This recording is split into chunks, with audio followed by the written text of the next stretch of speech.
स्वागत है आप सभी विद्यार्थियों का एक बार पुनः एबीसी एग्रो क्लासेस के उदयपुर के ई प्लेटफॉर्म पर। पशुपालन की जब हम बात करते हैं तो आपको ध्यान होगा शस्य विज्ञान उद्यान विज्ञान के साथ साथ पशुपालन भी एक महत्वपूर्ण रोल प्ले करता है जब भी किसी एग्रीकल्चर के कॉम्पिटिटिव एग्जाम की बात होती है, चाहे वो जेट हो, सीयूटी हो, एग्रीकल्चर सुपरवाइजर हो, सहायक कृषि अधिकारी हो या और भी कोई कृषि संबंधित परीक्षा हो। तो जब हमने पशुपालन की बात करी थी पिछली कुछ कक्षाओं के अंदर, तो मैंने कुछ बेसिक कंसेप्ट आपको बताए थे पशुपालन के बारे में।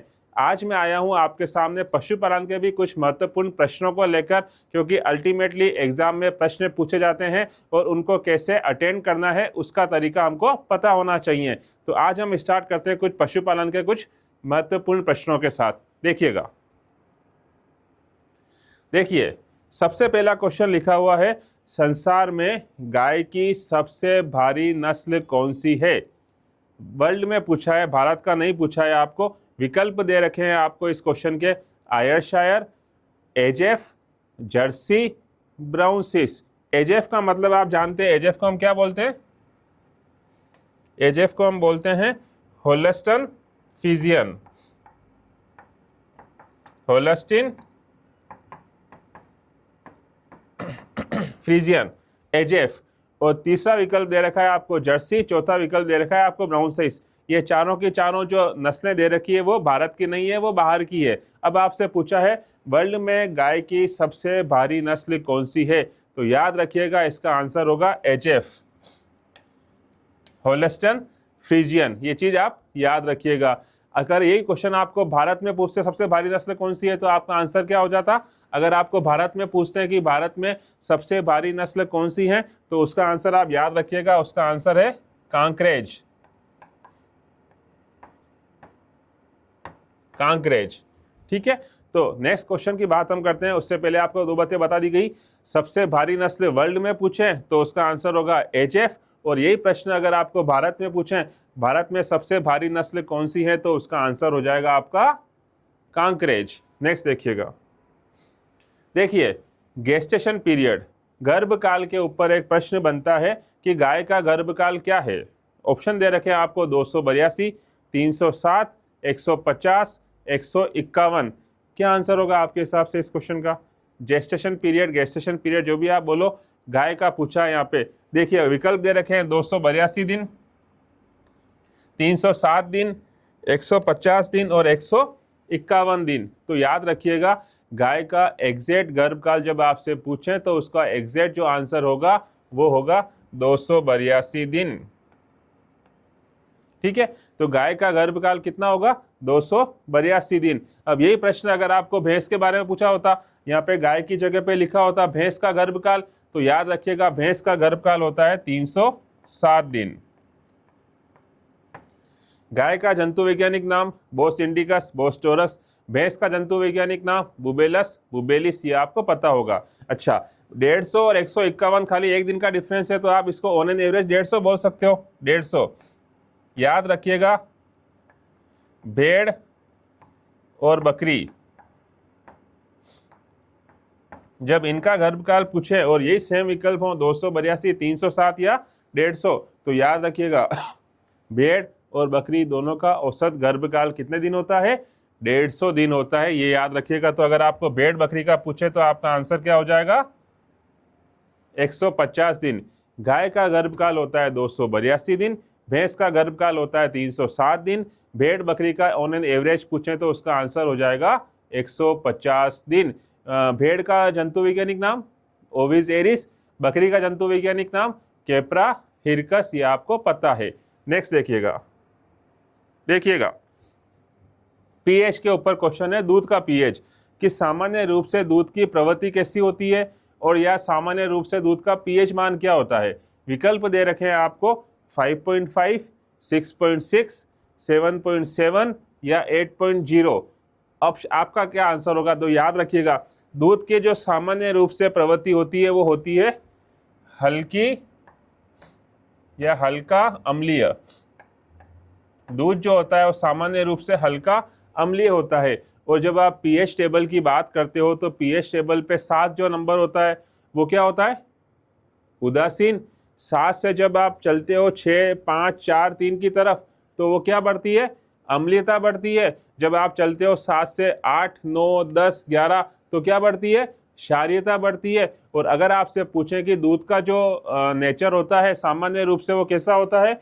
हल्का अम्लीय। तो क्या होगी उसकी पीएच? देखिए 7 तो क्या होता है? उदासीन। 7 से आप ऊपर जाओगे किस तरफ? 1 की तरफ। तो क्या होगा? 7 से आप 6 की तरफ जाओगे तो अम्लीयता बढ़ रही है। लेकिन यहाँ पे आंसर क्या दे रखा है? दूध की नेचर कैसी होती है? हल्का अम्लीय। तो याद रखिएगा दूध की जो पीएच होगी वो कितनी होगी? 6.6 से 6.7 तक हो सकती है। ये याद रखिएगा। स्वाभाविक रूप से दूध की जो अम्लीयता होती है वो कैसी होती है? हल्का अम्लीय होता है। आपने एक नाम सुना होगा हल्का, ये सामान्य रूप से जो इसकी प्रवृत्ति होती है वो कैसी होती है? अम्लीय। कौन सा अम्लीय? हल्का अम्लीय। प्राकृतिक। प्राकृतिक रूप से दूध कैसा होता है? हल्का अम्लीय होता है। और याद रखिए आपने सुना होगा जैसे जैसे दूध को कुछ समय तक रखते हैं तो उसकी पीएच बढ़ जाती है। याद है आपको? बढ़ जाती है किस सेंस में? एसिडिटी के सेंस में। तो उसको हम क्या बोलते हैं? विकसित अम्लीयता। विकसित अम्लीयता। और यह विकसित अम्लीयता क्यों होती है? विकसित अम्लीयता का कारण है जो लैक्टोज होता है उस पर कुछ बैक्टीरिया क्रिया करते हैं और उसे लैक्टिक अम्ल में परिवर्तित कर देते हैं। तो देखिए लैक्टिक अम्ल पहले से अम्लीय थी, थोड़ा सा लैक्टिक अम्ल और बढ़ा तो उसकी पीएच और किस तरफ चली गई? अम्लीयता की तरफ। और लेकिन इस अम्लीयता को हम क्या बोलते हैं? विकसित अम्लीयता। सामान्य रूप से दूध की जो अम्लीयता होती है वो कहलाती है प्राकृतिक अम्लीयता। कुछ समय के बाद उसका जो लैक्टोज है वो परिवर्तित हो जाता है लैक्टिक अम्ल में। तो उसमें क्या हुआ? डेवलपमेंट हुआ, इसीलिए उसको क्या नाम दिया गया? विकसित अम्लीयता। ये बात समझ में आई आपको? आगे चलते हैं। देखिए नेक्स्ट क्वेश्चन दे रखा है दूध को प्रिजर्व करते हैं चिलिंग सेंटर्स पर, जिसको हम बोलते हैं अवशीतन केंद्र। तो अवशीतन केंद्र पर जब आप दूध को रखते हो, प्रिजर्व करते हो, बचा के रखते हो जिससे वो खराब ना हो जाए, तो उसमें जो तापमान रखते हैं वो तापमान कितना रखते हैं? विकल्प दे रखा है आपको 2, 4, 6 या 8। तो याद रखिएगा जब भी चिलिंग सेंटर पर दूध को रखा जाता है तो उसका जो तापमान होता है वो फिक्स तापमान होता है और वो फिक्स तापमान होता है 4 डिग्री सेंटीग्रेड। याद रखिएगा जब भी आपको चिलिंग सेंटर पर दूध को बचाने के लिए कितना टेम्परेचर का क्वेश्चन बने उसका 100% जो आंसर होगा वो क्या हो जाएगा? 4 डिग्री सेंटीग्रेड। ठीक है। नेक्स्ट देखिए जर्सी गाय का उत्पत्ति स्थल। जर्सी गाय का उत्पत्ति स्थल कहाँ पे हुआ है? विकल्प दे रखे हैं आपको स्कॉटलैंड, हॉलैंड, इंग्लैंड और भारत। तो याद रखिएगा जर्सी गाय का उत्पत्ति स्थल ही खुद जर्सी नाम ही है। जर्सी एक द्वीप है, जर्सी द्वीप। जर्सी द्वीप पर ही इसका उत्पत्ति स्थल हुआ है। तो याद रखिएगा इसका उत्पत्ति स्थल कहाँ पे होगा? जर्सी द्वीप। जहाँ भी लिखा होगा वो इस क्वेश्चन का आंसर हो जाएगा। नेक्स्ट देखिएगा गाय की कौन सी नस्ल, इंडिया की बात कर रहे हैं, गाय की कौन सी नस्ल कर्नाटक में पाई जाती है? विकल्प दे रखे हैं आपको मालवी, अमृत महल, नागौरी या सीरी। तो याद रखिएगा गाय की जो नस्ल कर्नाटक से संबंध रखती है उस नस्ल का नाम है अमृत महल। तो इस क्वेश्चन का आंसर क्या हो जाएगा? अमृत महल। याद रखिएगा आप। नेक्स्ट देखिएगा आप। नेक्स्ट देखिए एक और प्रश्न पूछा है कि गाय की साहीवाल नस्ल कहाँ पाई जाती है? विकल्प दे रखे हैं आपको पंजाब, राजस्थान, हरियाणा या उत्तर प्रदेश। साहीवाल नस्ल पे एक और क्वेश्चन बनता है, आपको ध्यान होगा सबसे मीठा दूध, सबसे मीठा दूध साहीवाल नस्ल का ही होता है, आपको ध्यान है। अब अगर आपसे पूछा गया है कि गाय की साहीवाल नस्ल का कहाँ सबसे ज़्यादा पाई जाएगी, विकल्प दे रखे हैं आपको पंजाब, राजस्थान, हरियाणा और उत्तर प्रदेश। तो याद रखिएगा इस क्वेश्चन का आंसर है पंजाब। गाय की साहीवाल नस्ल कहाँ पाई जाती है? मुख्य रूप से पंजाब में पाई जाती है। नेक्स्ट देखिएगा। देखिए दूध में नॉर्मली हम बोलते हैं कि दूध में सारे तत्व उपस्थित होते हैं, चाहे वो प्रोटीन हो, चाहे वो खनिज हो, चाहे वसा हो, चाहे कार्बोहाइड्रेट हो, सब उसमें उपस्थित होते हैं। पोषक तत्व भी उसमें बहुत सारे उपस्थित होते हैं। यहाँ पे प्रश्न पूछा गया है दूध में किस तत्व की कमी होती है? कौन सा पोषक तत्व दूध में उपस्थित नहीं होता है? विकल्प दे रखे हैं आपको, कैल्शियम, फॉस्फोरस, मैग्नीशियम और फेरस। फेरस को बोलते हैं आयरन, आयरन, लोहा, लोहा। तो याद रखिएगा, दूध में केवल एक ही पोषक तत्व है जो नहीं उपस्थित होता है, उसके अलावा दूध में हर चीज उपलब्ध होती है।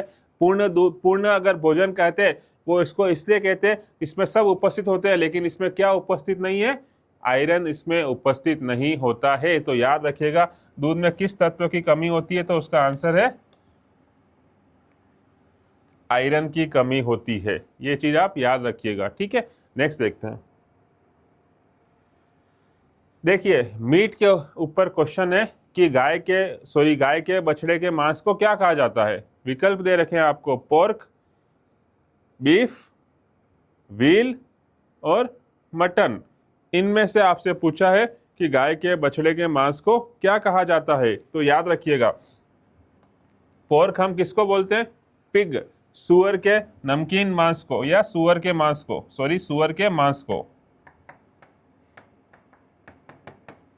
नमकीन मांस को तो बेकोन कहा जाता है। पोर्क बोलते हैं हम सुअर के मांस को, बीफ हम बोलते हैं गाय के मांस को, मटन आप जानते ही हो, भेड़ के मीट को बोलते हैं। तो बछड़े का जो मांस होता है वो क्या कहलाता है? व्हील कहलाता है। ये चीज आप याद रखिएगा, गाय के बछड़े के मांस को हम क्या बोलते हैं? तो उसका आंसर हो जाएगा व्हील, ठीक है। आंसर है उसका व्हील, बछड़े का मांस।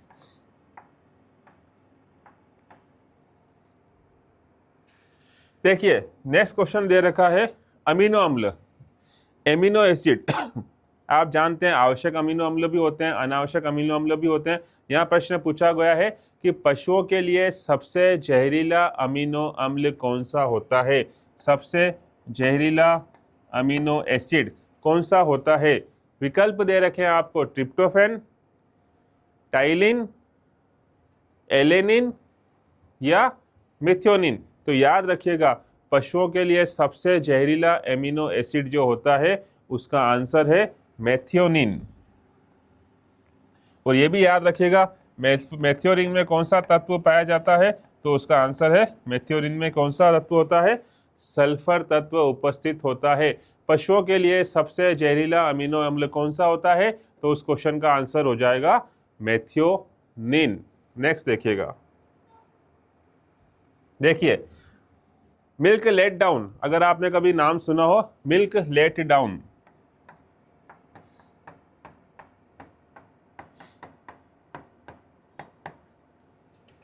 पशुओं में कौन सा हार्मोन दूध उतारने के लिए प्रयोग में लिया जाता है? विकल्प दे रखे हैं आपको, ऑक्सीटोसिन, एड्रीनलिन, प्रोजेस्टेरोन और टेस्टोस्टेरोन। तो याद रखिएगा, मिल्क लेट डाउन, इसको पावसा बोलते हैं, दूध को उतारना। उसके लिए जो हार्मोन काम में आता है, उस हार्मोन का नाम है ऑक्सीटोसिन। याद रखिएगा, उस हार्मोन का नाम क्या है? Oxytocin. Oxytocin milk let down में इंपॉर्टेंट हार्मोन होता है जो काम आता है। याद रखिएगा, सभी हार्मोन क्या होते हैं? तो उसका आंसर याद रखिएगा, सभी हार्मोन जो होते हैं वो प्रोटीन होते हैं। ये याद रखिएगा, सभी हार्मोन किसके उदाहरण है? कार्बोहाइड्रेट, प्रोटीन, वसा, खनिज लवण। तो याद रखिए, सारे के सारे हार्मोन हमेशा प्रोटीन होते हैं। ये चीज आपको समझ में आ गई? प्रोटीन होते हैं। नेक्स्ट देखना, मिल्क लेट डाउन के लिए कौन सा हार्मोन यूज होता है? ऑक्सीटोसिन। नेक्स्ट देखिएगा आप, देखिए पशुओं को सींग रहित करने के लिए संगरोधन भी बोल सकते हैं, डीहॉर्निंग भी बोलते हैं इसको, डीहॉर्निंग।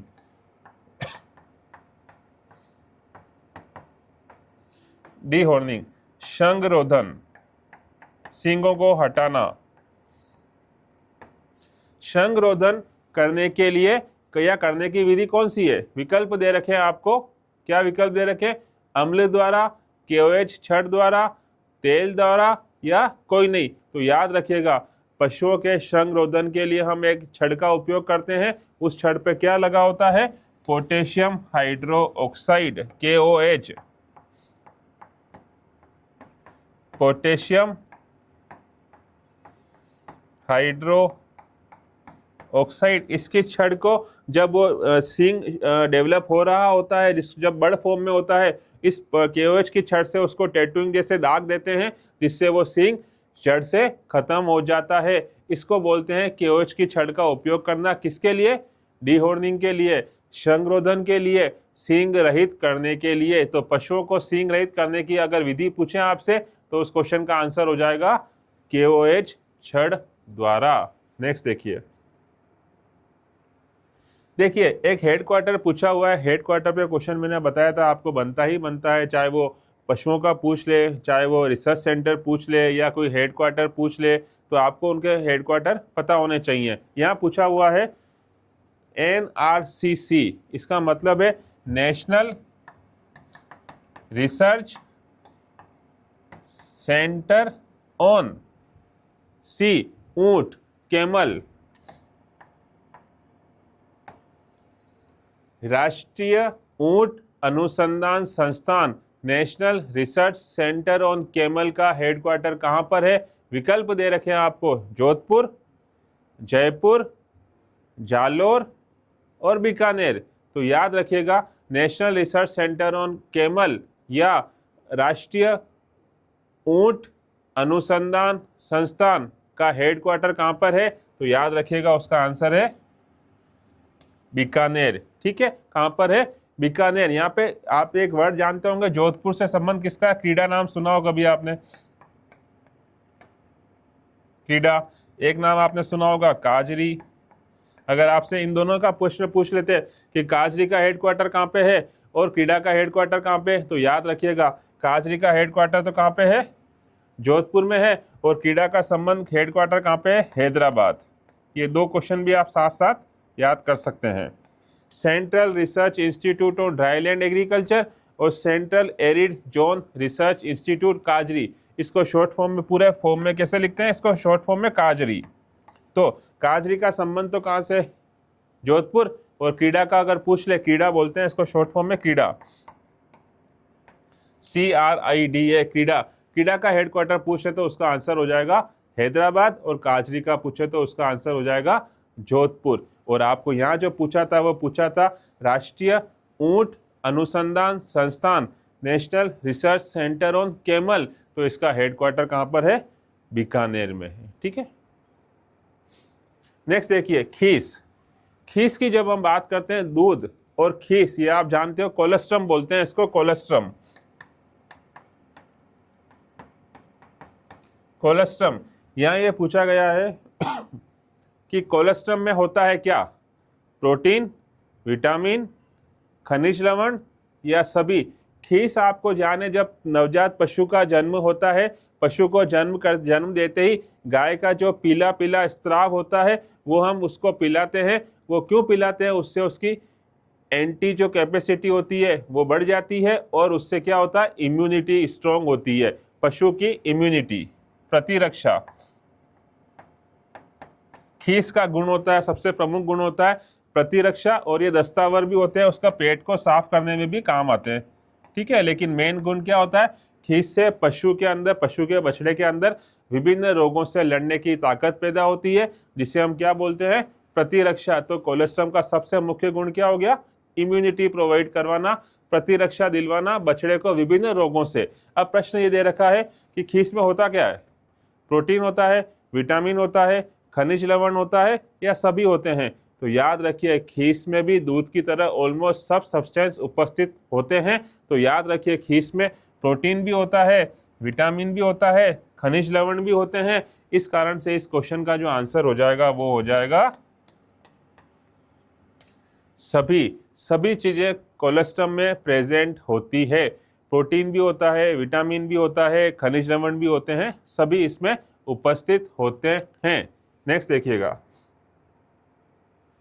गुणांकन विधि, स्कोर कार्ड मेथड।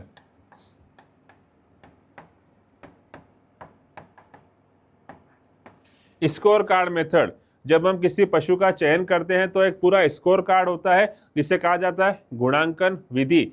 प्रश्न ये पूछा गया है कि गुणांकन विधि में अगर आप किसी पशु का चयन कर रहे हो तो कितने मिनिमम नंबर होने चाहिए कि आप उस पशु को क्या कर पाओ, चयनित कर पाओ या सेलेक्ट कर पाओ। तो ऑप्शन देखिएगा 70, 60, 75, 75 और 80। अगर आपसे पूछे कि स्कोर कार्ड मेथड में पशु का चयन करना है तो उसमें न्यूनतम कितने अंक होने चाहिए कि हाँ इतने अंक होंगे तो हम पशु को सेलेक्ट कर सकते हैं, इससे कम हुआ तो हम पशु को सेलेक्ट नहीं करेंगे। तो याद करिएगा, याद रखिएगा, पशु के चयन के लिए न्यूनतम अंक वही चाहिए होते हैं जो आपको डिस्टिंक्शन के लिए चाहिए होते हैं, 75%, 75 नंबर।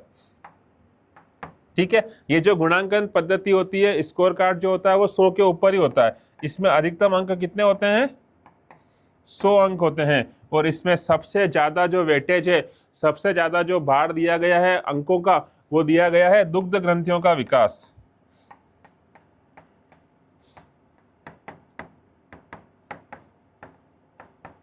सबसे ज्यादा वेटेज दुग्ध ग्रंथियों का, क्योंकि आप जब पशु को परचेस करते हो, पशु का सिलेक्शन करते हो खरीदने के लिए, तो आप मेन किस लिए करते हो, दूध के लिए। तो याद रखिएगा गुणांकन विधि पे पशु का चयन करेंगे तो उसमें मिनिमम कितने अंक तो होने ही चाहिए, 75 तो होने ही चाहिए। और ये पूरी अंक तालिका में कुल अंक कितने होते हैं, 100। और उसमें सबसे ज्यादा जो वेटेज दिया गया है वो दिया गया है दुग्ध ग्रंथियों के विकास को। यहाँ तक बात समझ में आ गई आप लोगों को, क्लियर?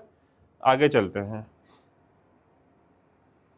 देखिए, पशुधन बीमा योजना कब शुरू हुई थी, पशुओं का बीमा करने की योजना कब शुरू हुई थी, उसके ऊपर प्रश्न पूछा गया है। विकल्प दे रखे हैं आपको 1975, 2006, 2008 या 2010। तो याद रखिएगा, लाइव स्टॉक इंश्योरेंस स्कीम जब स्टार्ट हुई थी उस सन को कहा, वो सन कौन सा था, वो सन था 2006। ये याद रखिएगा, लाइव स्टॉक इंश्योरेंस स्कीम कब स्टार्ट हुई थी, तो उसका आंसर होगा 2006।